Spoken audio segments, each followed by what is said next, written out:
permettez-moi de me respect pour les frères et sœurs et amis que vous êtes tous.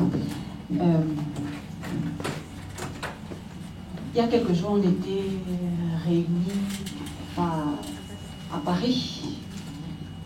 Pourquoi on se réunit aujourd'hui? Parce que notre frère l'a dit tout à l'heure, ce combat nous dépasse, c'est au-delà de nous.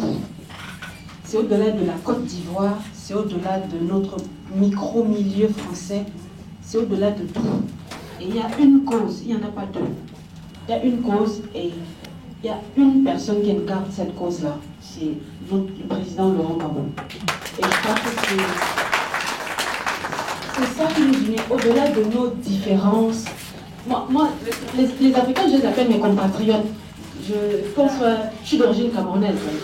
Mais comme ça, ivoirien, congolais, je dis ce sont mes compatriotes parce qu'on forme un seul peuple. On a un intérêt commun. Et c'est ce combat-là qui a révélé notre intérêt, enfin qui met en avant notre intérêt commun. Donc je ne vais pas trop insister. On est là pourquoi aujourd'hui? Parce que il faut que nous réalisions qu'il y a une cause qui est à défendre. Au-delà de nos différences, de nos intérêts, de nos susceptibilité parfois, de nos petites querelles. Les enfants dans une famille se querellent.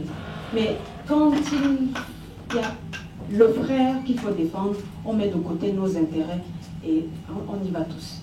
Et c'est ça qui est important. Les uns et les autres, on a des personnalités différentes, mais le but aujourd'hui, c'est de nous dire, nous avons un combat à mener. Il n'est pas terminé. La dernière fois, le président a fait dire à tous ceux qui résistent aujourd'hui, si je tiens, c'est grâce à vous. Beaucoup de ceux qui étaient à la haie, au début de décembre, ils ont reçu ce message le même jour qu'il a dit aux frères qui étaient là-bas, dites-leur que si je tiens, c'est parce que je sais que dehors, ils résistent. Et ça, c'est quelque chose qui...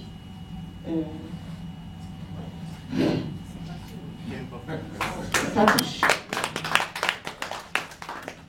Aujourd'hui, notre président est...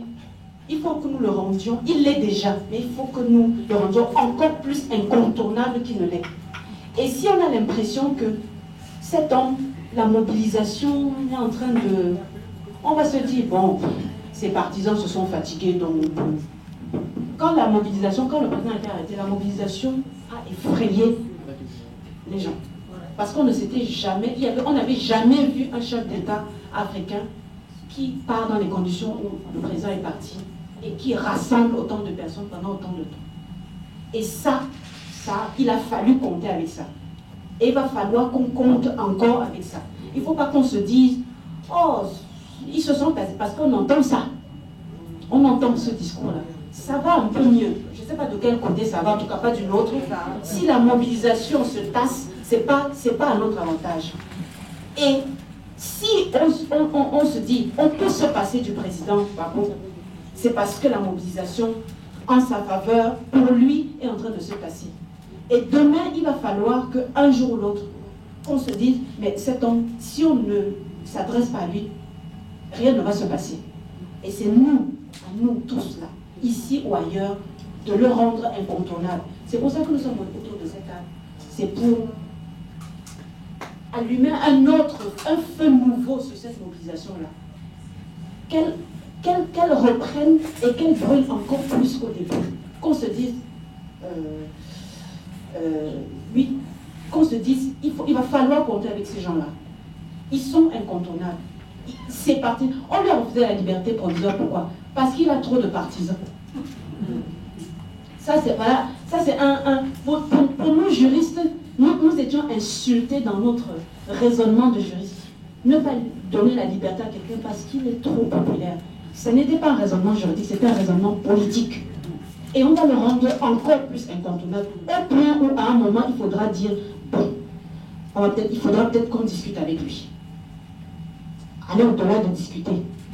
Mais qu'on sache que si rien ne se fera en Côte d'Ivoire sans lui. C'est important de savoir. Et c'est vraiment, c'est qu'on se rappelle cela. Nous le savons, je ne vous apprends rien, nous le savons. Mais c'est qu'on se rappelle ça.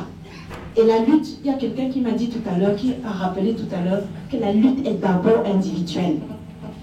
La lutte est d'abord, la conquête de la liberté, l'indépendance, c'est d'abord individuel.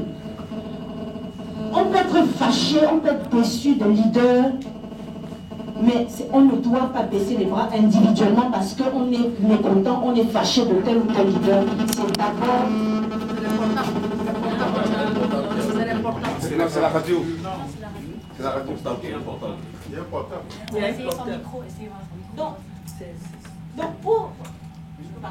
Donc pour terminer, je ne vais pas être long. C'était juste pour vraiment qu'on se rappelle ça. Et sachez que nous autres qui venons d'autres pays, vous êtes la locomotive. La Côte d'Ivoire est la locomotive. Donc, la Côte d'Ivoire, vous tirez le reste et vous montrez l'exemple. C'est pour ça que nous nous agrippons là-dessus, parce qu'on se dit, si le bouchon pète en Côte d'Ivoire, eh ben ça va arroser l'ensemble de la Côte. Alors si vous baissez les bras, eh ben ça va être une grande déception pour nous. Mais ce n'est pas le cas. Donc, je vais laisser la parole aux camarades qui sont là, qui vont prendre la parole pour dire 2 mots. Et que Dieu vous bénisse. Amen.